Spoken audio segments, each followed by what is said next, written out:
to Season 2, Episode 2, Car Biz Chronicles. This is a special one for me. We traveled down to Southern Illinois to meet with Max Klemm at his dealership that he works at with his son-in-law. It's a tremendous story. He is a authentic, unbelievable human being, a consummate car man and professional all the way through. You're going to hear a very interesting fact throughout this episode that Max tells you. He looks you dead in the eyes, people, and he tells you one fact about his business over 48 years I think is going to blow your mind and is a testament, a true testament and embodiment of people and process, which is what we're out trying to talk about here. So please, grab your team, grab your notepads, and sit down to enjoy one of the best interviews I've done in one of the coolest damn dealerships I've ever been in. As a matter of fact, if I had my own shop, it'd look a lot like this place. It was a great time. Thank you again so much for joining us, and enjoy the show.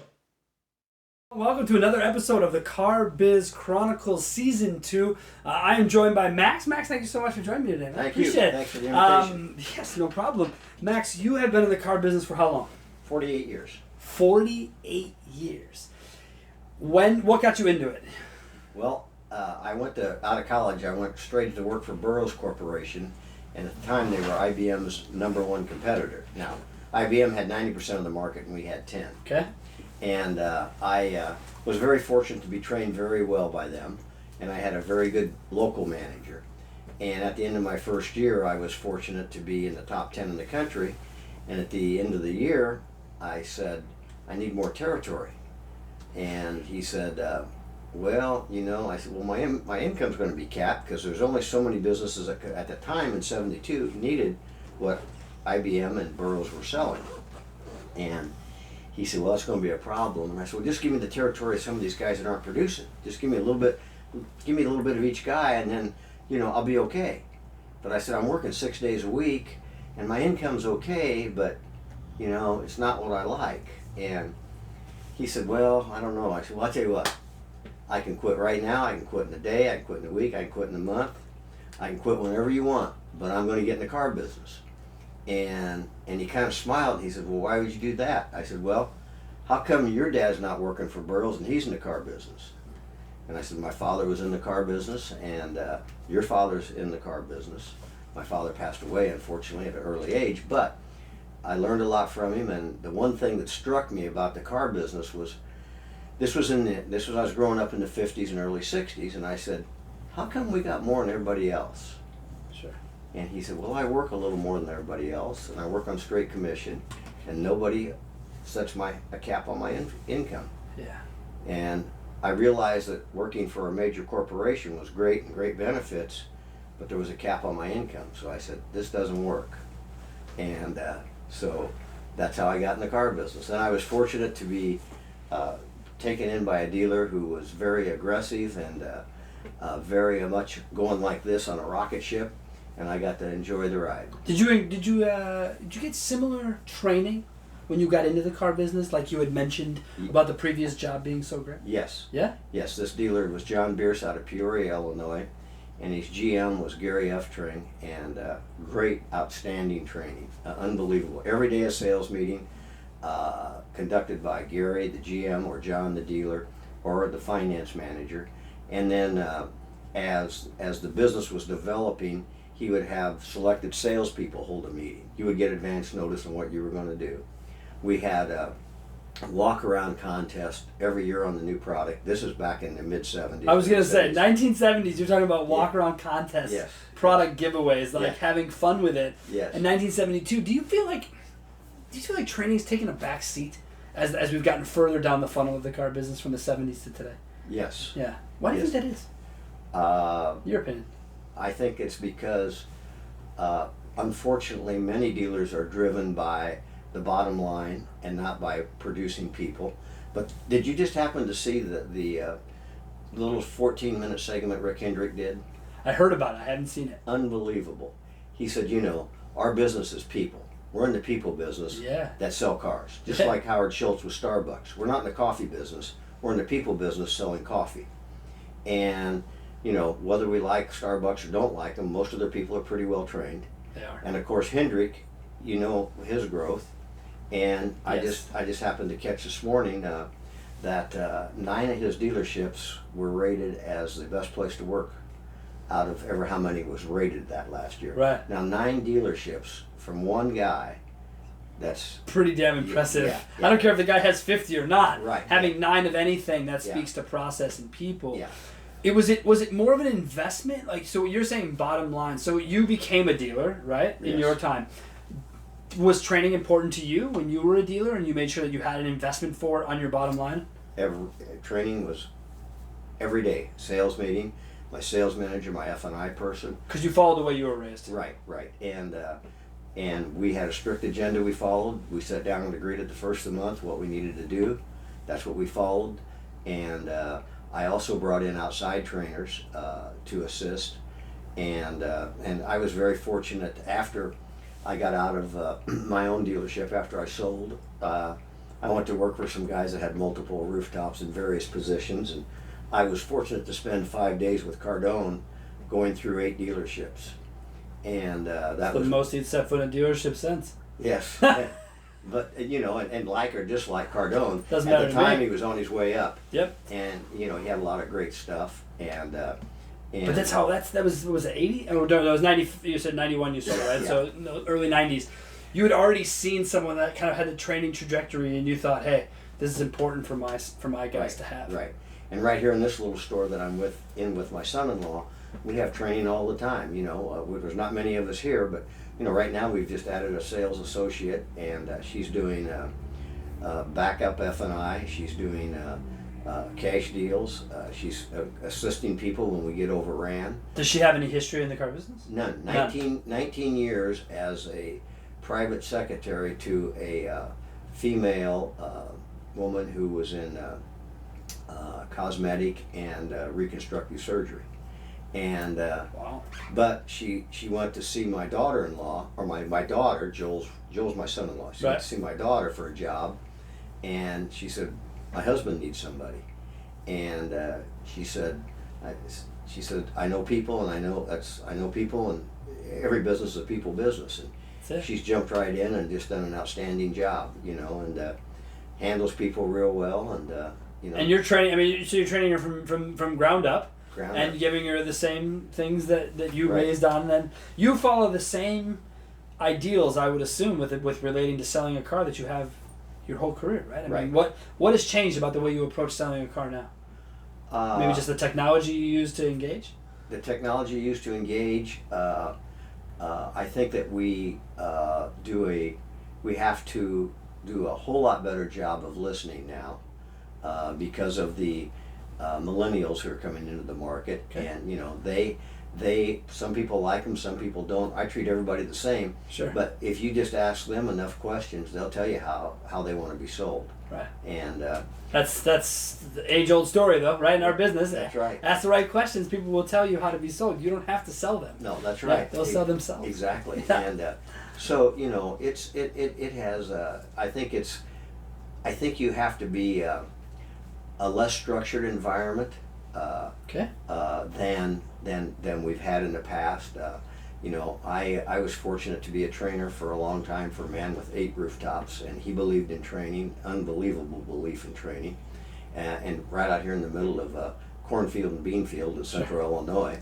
And he paid me well, and my job was to train him, and it was a very rigid process, and that you follow because you're very specific in what you do. You mean. Right. Okay. And recently, and he and I are very good friends. As a matter of fact, he bought my dealership when I sold out, and we were friends before, competitors, but friends, and friends now, and friends for life. Awesome. And recently we had a conversation, and I told him, I said, your structure's got to loosen up a little bit. I said, you got to, you don't have to start him sitting at the desk doing the counseling and pull out the. Right. We don't need 4 squares with a bunch of ink everywhere if we can get it. Now does everything happen?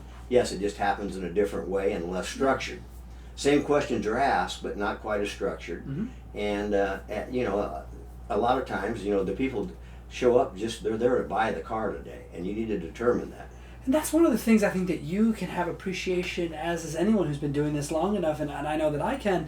Even when I started in the late 90s, Saturdays sucked. Because Saturdays were just tire kick. I mean, there were people that was there off work, so they were going to 17 dealerships looking at 15 cars.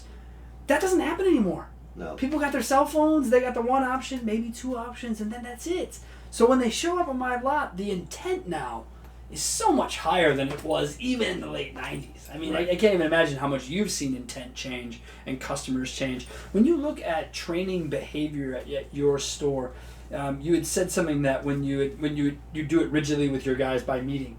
How long were these? I'm not a meeting guy. I'm on record as not at all a meeting guy. But how long were they? When you guys were doing it, you said strict agendas, strict time frames. How long did you guys stay in a room?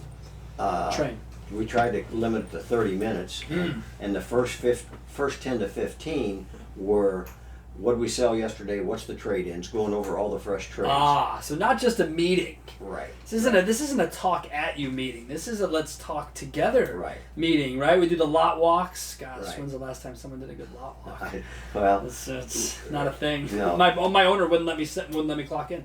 Yeah. Until I did it. So that's how I learned to do it. And I grew up in the Chicago car business, right? Working for the Grossinger Automotive Group, which you know the name down here. Yes. And that was how it was.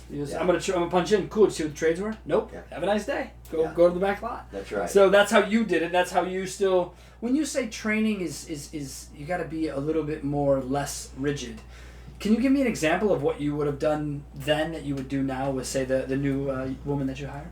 Okay. Well, before I would have required her to bring the customer inside, regardless where she met him on the lot, sit down, and find their wants, needs, expectations, and budget range. Yeah. And talk about their trade, and try to figure out, hardcore needs analysis at the desk, seated. Right.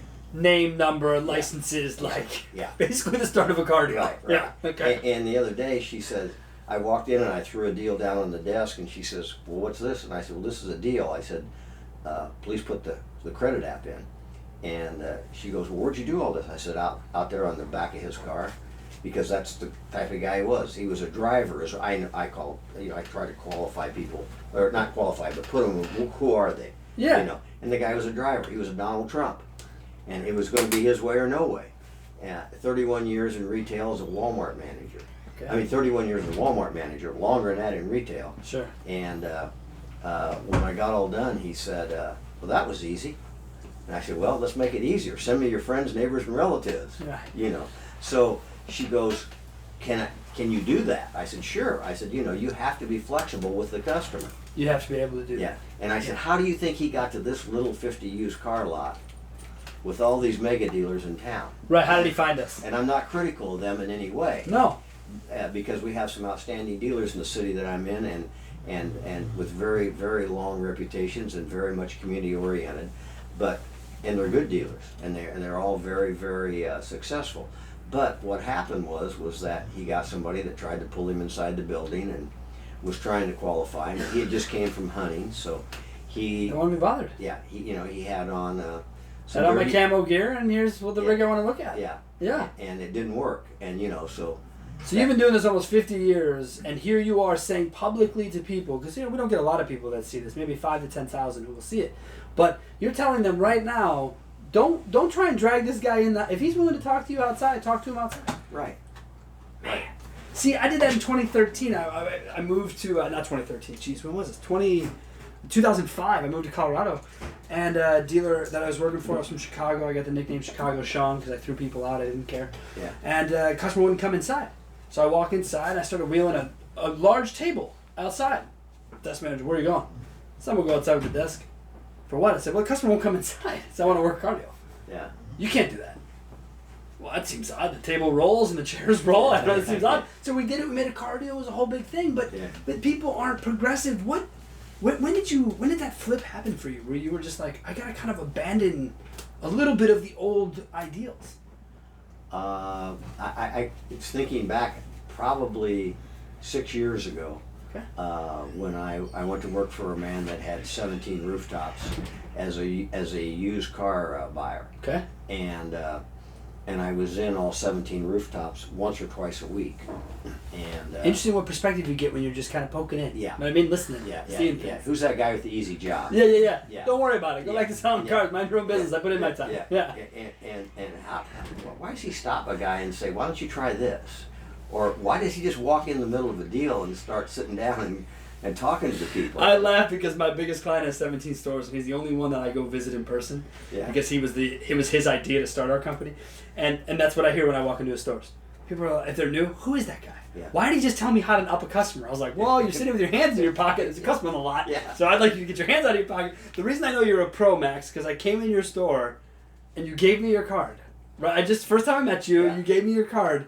This is awesome. This is what makes people a professional. But let me tell you something. For those of you watching, he's a professional who's willing to change, right? 40 plus years doing it. Max, I know you have things you have to do today, so I won't keep you much longer. But when you think about today's dealerships and the way that they're run and they're operated, because you see it from all different perspectives, what do you think that people need to know most about today's consumer? Is it changing their ways? Is it being more adaptive? Kind of what's the most important thing from a guy with your history that maybe dealers who are in a rut or don't want to change their ways, what should they hear? Well, they need to step back and look at their dealership, and they need to look at their people and their processes. And they probably need to take a look at somebody who's progressive. And there's many progressive dealers and successful ones. And you'll say that even about your little central Illinois area. There's plenty of progressive guys right here. Right here. So no excuse about your geography is your point. Right. Yeah, we're in the middle of cornfield and beanfield here. You are. I mean, I drove 4 hours straight south. That was about it, my friend. I come from corn, so it was, it was never a change of scenery. But there's many progressive dealers right here in this little town of 120,000, and many and very successful. And so geography has nothing to do with it. All you got to do is look over your shoulder, and there's somebody better than you. Mm. And anyway, what they need to do is they need to just back up and take a look and take an objective look. Just recently, and I know we're going a little long here. No, you're fine. But I walked into a friend of mine's store, a gentleman who I was fortunate enough to train in the car business, and you trained him. I trained him. And now he's got his own store. He's a GM. He owns a store. Isn't that cool? Yeah. This guy I trained just got elevated to the VP of operations for like 10 stores. Great. So I hired him in 2004. It's cool. Yeah. So anyway, I said, "How's your buy sell?" Yeah. And he said, "What do you mean, how's my buy sell?" I said, "Well, if you aren't for sale, you need to be, or you need to get your head out of your rear end." And he goes, "Is it that obvious?" And I said, "Yeah." And I said, "What's wrong?" And he goes, "Man, I'm confused." He says, the market's passed me by. And he says, "I don't know what to do." And I said, let's sit down and come up with a game plan. And he says, "Well, you got a job to do." I said, "Yeah, but we're friends, Sure. And we can come up with, what do you like, what don't you like, what do I see walking in, and where do I think you should improve." And is it a franchise dealer? Yes. Yes, franchise dealer. Yes. Right. And a good franchise, and very successful and very profitable, but only through, I said, getting into those retained earnings is hurting, isn't it? Yeah. And he said, "Yeah, it is." And he says, I said, "You just need to either get in the game or get out, I said, your reputation is still good, your CSI is still good, you still got a good nucleus of people. Yeah, your service drive still helps you write the checks, everything's good. Right, but you aren't being a leader, and you need to become a leader." I said, you've backed off too much. And I said, and I'm not saying the people you have aren't leading, sure, but they got to have direction from the top. And if you give them the direction from the top, I know your people. Some of them I'd worked with in the past, and I said, you got good people. You just letting it. You've shifted into neutral. Yeah. And like a guy told me in 1992, he said, if you keep on doing what you been doing, you're going to keep on getting what you've been getting or less, because your competition's sniping away at your market every day. And wow. So anyway, what can that guy do? He needs to just back up, take a look at his operation, figure out where his strongest points are and where his weakest points are, and come up with a game plan to improve both of them. Because your strongest points, there's always change, as you very well know. Yes, with your deep that's for technology sure. background. Yeah. That's changing every day, It is. And what worked 3 days ago may not be the best mousetrap today. And you got to look at, so you got to look at your people, you got to look at your processes. And, it's all about your people. And if you don't have the right people, in 48 years in this business, Sean, I'm going to make a statement. Yes. That'll blow people's minds. Do you want to look at the camera when you do it? You don't have to look at me. All right. In 48 years, I've never had an unemployment claim. Because when I had somebody that wasn't getting the job done, first I tried, do they say, do you give birth or do you revive the dead? Well, I always tried to revive the dead, but I gave them an option to exit. And how did I do that? I'd bring them in and I'd say, look, this isn't working for you and it's not working for us. Now, we don't want you to leave, but in order for it to work, we got to come up with a game plan for you to stay. At that point, they'll tell you whether they want to stay or they want to go. And if they're not sure what's going on, I say, now look, I'm not going to fire you. You're not going to get fired. Right. If we can't come up with a game plan that works for you and will help us get better, then I'm going to give you 2 weeks to go find a job. Because it's easier to get a job when you got a job. Yeah. And, maybe the way we've managed you has been wrong. It's probably our fault. And if you don't think you can adapt to our game plan, that's okay. Go find yourself a job. You're a good person. Yeah. And in 48, it's not you, it's us. Yeah. In 48 years, I never had an unemployment claim. And I wasn't trying to throw the guy out. I was willing to help him stay. I feel like I had one every 48 hours, man. Yeah, You know what I mean? Like, yeah. that's Well, insane. Yeah, but, I was brought up by a gentleman he said, if you hire them, it's like having a child. You're responsible for their future. So if you take that attitude, you will have successful people. And if they're floundering, you haven't paid enough attention to them unless there's an outside problem, alcohol, drugs, Yeah, outside the gambling. work, family, you never know. Divorce, family, who knows, right? But he says, You see it all. Yeah, but he says, you need to train them every day, and you need to check their attitudes every day, and and he trained me, and to this day, all this is a small place. Every place I've ever been, I come through the back door and greet everybody. I know everybody, and in all 17 of those rooftops that I work for, recently in the last 10 years, I knew every manager, I knew every office person, I knew every receptionist, I knew every wash guy. It's the most important thing. Yeah. You never know when you're going to need someone, and you never know when they're going to need you. That's right. That's the most important thing. That's right. Max, thank you so much for being on the Thank show, you. man. It was really wonderful. As always, folks, we appreciate you joining us for Season 2 of the Chronicles. Please tune in for the next episode, and thank you again so much.